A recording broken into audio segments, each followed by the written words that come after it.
আমি যেভাবে বলি, কারণ আপনারা দেখছেন একটা বাড়ির মধ্যে যদি একজন দায়িত্বশীল থাকে, 5 জন দায়িত্ব নেই, তো বলে যে আগামীকালকে নাস্তা কি হবে, খাবার কি হবে। একজনে বলে যে কালকে রুটি খাবো, একজনে পরোটা খাবো। দুইজনে দুই রকম মত।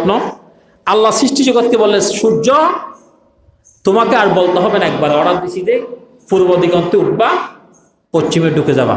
সুবহানাল্লাহ বলবেন না? আমি গত জুমার আগের জুমায় বলছিলাম, সূর্য যেখানে আছে তার থেকে একটু পিছনে গেলে, 1 ইঞ্চি পিছনে গেলে, 1 চুল পরিমাণ পিছনে গেলে সৃষ্টি জগৎ ঠান্ডা হয়ে যাবে। কি হয়ে যাবে? এমন ঠান্ডা হবে যে ঠান্ডা মানুষ সহ্য করতে পারবে না।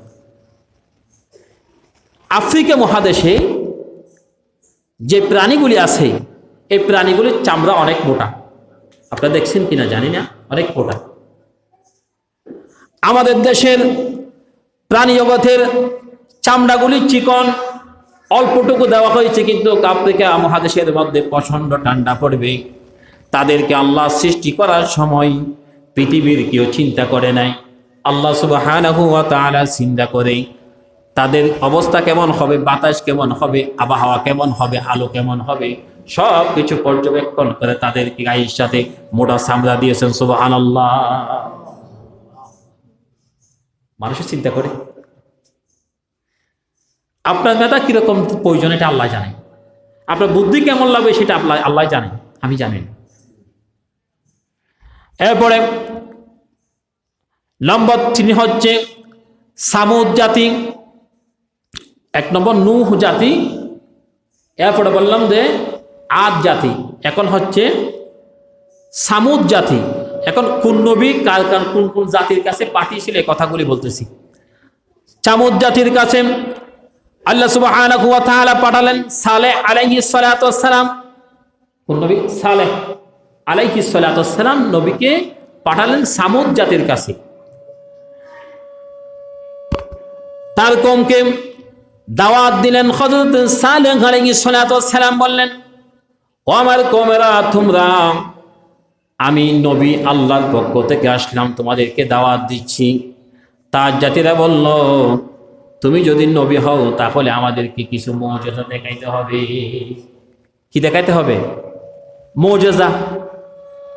তো মুজিজা যদি দেখাইতে হয়, আমার নবীকেও বলতেন আল্লাহ তাআলা এই পৃথিবীর মধ্যে যত নবী রাসূল পাঠালেন, একজন নবীকে একটা একটা মুজিজা দিলেন। ও মূসা, আমি তোমাকে দিয়েছি লাঠির মুজিজা। ও ঈসা, আমি তোমাকে দিয়েছি মৃত মানুষকে সুস্থ করা। দাউদ, আমি তোমাকে এই মুজিজা দিলাম। কিন্তু আমার নবীকে আল্লাহ তাআলা একটা দুইটা নয়, হাজার হাজার মুজিজা আমার শেষ নবীকে দিয়েছেন। সুবহানাল্লাহ। কত মুজিজা! অনেক অনেক মুজিজা আমার নবীকে দিয়েছেন। অন্যান্য নবীকে মুজিজা দিয়েছিলেন একটা। কয়টা? একটা একটা মুজিজা দিয়েছিলেন, কিন্তু আমার নবীকে সব থেকে বেশি মুজিজা দিয়েছেন। ও সালেহ, মুজিজা যদি দেখাইতে পারো ঈমান আনবো। মুজিজা দেখাইতে হবে, কেরামত দেখাইতে হবে। ওলিদের জন্য কেরামত, নবীদের জন্য মুজিজা। যদি মুজিজা দেখাও, নতুন কিছু দেখাইতে পারো, ঈমান আনবো, নতুন ঈমান আনবো না। হযরত সালেহ আলাইহিস সালাতু ওয়াস সালাম আল্লাহর কাছে 2 কানা হাত তুলে দিলেন। কার কাছে? আল্লাহর কাছে। আল্লাহকে বলেন, রব্বি করিম, আল্লাহ, আপনার দরবারের মধ্যে আমি যখন এই মানুষদেরকে যখন দাওয়াত দিলাম, সামুদ জাতিরা আমাকে প্রশ্ন করেছেন মুজিজা দেখাইতে হবে, মুজিজা দেখাইতে হবে, তাইলে বলে ঈমান আনবে, নইলে আনবে না। আল্লাহ তাআলা বললেন, মুজিজা কি দেখতে চায় তারা? তারা কি দেখতে চায়? আল্লাহ আসমান থেকে আমার এই যে সালেহ আলাইহিস সালাতু ওয়াস সালামকে বললেন, এই সালেহ, ইয়া সালেহ, তারা কি মুজিজা দেখতে চায়? মুজিজা দেখার একটা নিয়ম আছে না?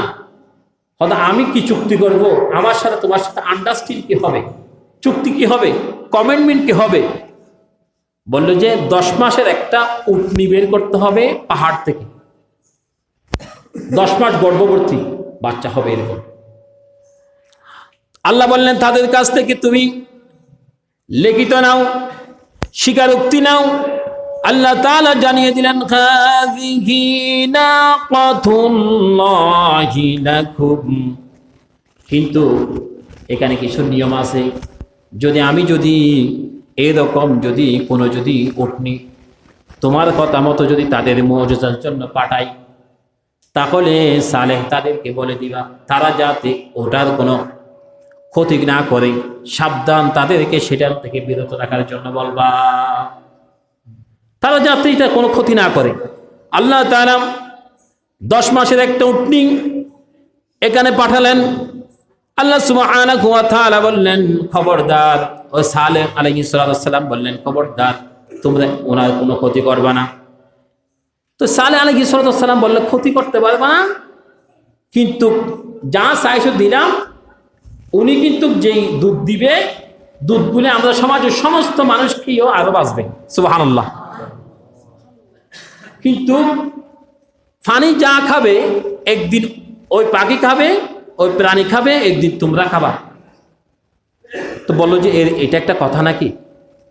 তখন তারা একটা সিদ্ধান্ত নিল যে না, এই উটনিকে মেরে ফেলতে হবে, আমাদের পশু পাখি তো মারা যাবে। তো একটা জিনিস পেতে হলে আর কিছু জিনিস ক্ষতি হয় নাকি সমান পায়? কিছু লাভ করে কিছু ক্ষতি হয় না? জায়গা যদি বন্টন করে, এইদিকে কিছু ভালো নিতে হয়, অন্যদিকে কিছু খারাপ নিতে হয়, এ কথা ঠিক না? ঠিক। তাহলে